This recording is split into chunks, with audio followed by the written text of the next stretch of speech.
हम बात करेंगे कफू चौहान के बारे में, जो कि टिहरी गढ़वाल में उपू गढ़ के रहने वाले थे। उपू गढ़ इनका आत्मसम्मान था, और जब कभी भी बात आत्मसम्मान की आती है तो चाहे राजा या रंक अपने आत्मसम्मान को बचाने के लिए मैदान में कूद पड़ते हैं। कफू चौहान एक निडर, स्वाभिमानी और एक वीर योद्धा थे। उनको किसी के सामने सर झुकाना बिल्कुल भी पसंद नहीं था। 1500 ईस्वी के बीच में भारतवर्ष में पूरी तरीके से रियासतें हुआ करती थी, और उन रियासतों के आगे छोटे छोटे गढ़ हुआ करते। एक कदम से वो सभी गढ़ों पर अपना कब्जा जमाना चाहता था। उसके पास एक बहुत विशाल सेना थी, जिसके दम पर राजा जयपाल अपने 52 गढ़ों की विजय अभियान सेना पर निकल गया।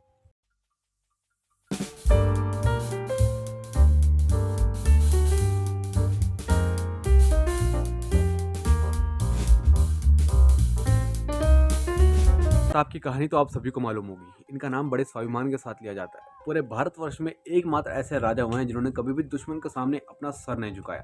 पर महाराणा प्रताप से पहले एक वीर योद्धा ऐसे भी थे जिनका नाम भले दुनिया को ना पता हो, लेकिन आज जब इनकी कहानी लोगों तक पहुंची है, अपने आप इनके लिए सम्मान से सर सबका झुकाया। ये एकमात्र ऐसे राजा थे जिन्होंने अपना सर कटाना मंजूर किया, लेकिन अपना सर झुकाना बिल्कुल भी नहीं।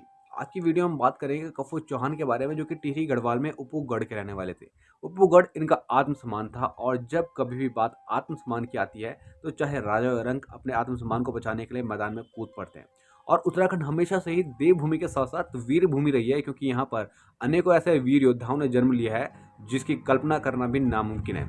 इससे पिछली वीडियो में मैंने आपको माधव सिंह भंडारी के बारे में बताया था। अगर आपने वो जाकर नहीं देखी है तो वो जाकर ज़रूर देखें। इस वीडियो में मैंने आपको बताया था कि कैसे एक राजा ने, कैसे एक सेनापति ने अपने बेटे की बलि दी अपने गांव की भलाई के लिए। ये बहुत ही बड़ा काम है, बहुत ही महान काम है। आपने बहुत ब्रेव स्टोरी है, आप जाकर ज़रूर देखें। और इस वीडियो में कंटिन्यू कीजिए अगर आप कफू चौहान के बारे में पूरी डिटेल तक जानना चाहते हैं। तो महान वीर पुरुषों से सजी धरती हमारे इतिहास को गर्व से भर देती है। उन्हीं में से एक ऐसे वीर पुरुष थे जिसका नाम था कफू चौहान। कफू चौहान एक निडर, स्वाभिमानी और एक वीर योद्धा थे। उनको किसी के सामने सर झुकाना बिल्कुल भी पसंद नहीं था। 1500 ईस्वी के बीच में भारतवर्ष में पूरी तरीके से रियासतें हुआ करती थी, और उन रियासतों के आगे छोटे छोटे गढ़ हुआ करते थे। ये बात है उत्तराखंड की टिहरी रियासत की, जहाँ पर 1500 से 1520 ईस्वी के बीच में एक राजा हुए जिनका नाम था राजा अजयपाल। राजा अजयपाल पंवार वंश के 37वें राजा थे। अजयपाल टिहरी का उस वक्त विस्तार करना चाहते थे, जिसके लिए उसे सभी गढ़ों को एक करना जरूरी था। उत्तराखंड में उस वक्त 52 गढ़ हुआ करते थे, और राजा जयपाल के पास केवल उस वक्त 4 गढ़ थे। एकदम से वो सभी गढ़ों पर अपना कब्जा जमाना चाहता था। उसके पास एक बहुत विशाल सेना थी, जिसके दम पर राजा जयपाल अपने 52 गढ़ों की विजय अभियान सेना पर निकल गया। कुछ गढ़ ऐसे थे जो बिना युद्ध के राजा को समर्पण कर दिए, वहाँ जितने भी गढ़ के स्वामी थे, और कुछ गढ़ों को राजा जयपाल ने अपने युद्ध से जीत लिए।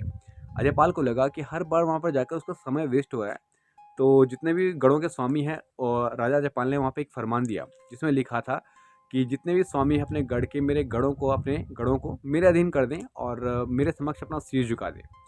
जब ये अहंकार भरा पत्र कफू चौहान तक पहुंचा तो उसे बहुत गुस्सा आया, और उससे संदेशवाहक के जरिए एक फरमान भेजा। उसमें लिखा था कि मैं पक्षियों में गरुड़ हूँ और पशु में शेर हूँ, मुझे तुम्हारी ये अधीनता स्वीकार नहीं है। जब ये पत्र अजयपाल तक पहुंचा तो उसे भी बहुत गुस्सा आया। तो अगले ही दिन राजा अजयपाल अपनी पूरी सेना लेकर उपू की तरफ रवाना हो गया। ये खबर जब कफू चौहान तक पहुंची तो उसने अपनी सेना, वो भी अपनी सेना की तैयारी में लग गया। कफू चौहान की माँ को जब पता चला कि अजयपाल अपनी सेना लेकर आ रहा है और उसकी सेना बहुत बड़ी है, तो कफू चौहान की माँ को बहुत घबराहट हुई। तो कफू चौहान की माँ ने कफू से कहा कि बेटा, तुम राजा जयपाल से माफ़ी मांग लो, इस युद्ध से तुम्हें कुछ नहीं मिलेगा। तो कफू चौहान ने कहा कि माँ, जब तक मैं जिंदा हूँ इस गढ़ को कोई छू भी नहीं सकता है। दोस्तों, कफू चौहान ने भी अपनी पूरी तैयारी कर ली थी। जब अजयपाल की सेना भागीरथी नदी के तट पर पहुंची तो उसकी सेना ने देखा कि पुल टूटा हुआ था, क्योंकि पहले ही कफू चौहान की सेना ने उस पुल को ध्वस्त करवा दिया था, ताकि अजयपाल की सेना नदी पार ना कर पाए और चढ़ाई करने में उनको थोड़ा सा और वक्त लगे, जिससे कफू चौहान को थोड़ा सा और वक्त मिल जाए। लेकिन अजयपाल की सेना बहुत ही ज़्यादा एडवांस थी। कुछ ही देर में दूसरा पुल बहुत जल्दी तैयार कर लिया गया और उपू की चढ़ाई शुरू कर दी। युद्ध प्रारंभ हो चुका था। माना यह जाता कि ये युद्ध में बहुत लोगों की जान गई, बहुत नरसंहार किया युद्ध था और बहुत खून खराबा इस युद्ध में हुआ था। लेकिन इस युद्ध में कफू चौहान अजयपाल की सेना पर भारी पड़ रहे थे। कफू चौहान ने कम से कम 15 किलोमीटर दूर एक जगह है अठूर जोगियाड़ा तक उनको खदेड़ दिया। जब अजयपाल की सेना को लगा कि इस युद्ध में मैं नहीं जीत पाऊंगा, तो उन्होंने एक चाल चली। कफू चौहान के गांव तक ये खबर पहुंचा दी कि कफू चौहान मारा गया। यह सुनकर उसकी माँ और उसकी बहन पत्नी ने बिल्कुल आग में समाधि ले ली, क्योंकि उस वक्त जो जीतने वाली जो सेना थी, हारने वाली सेना की जो बहू बेटियां थी, उनको उठाकर ले जाते थे। ये सुनकर उनकी जो बीवी और उनकी जो माँ थी उन्होंने अपनी आग में समाधि ले ली।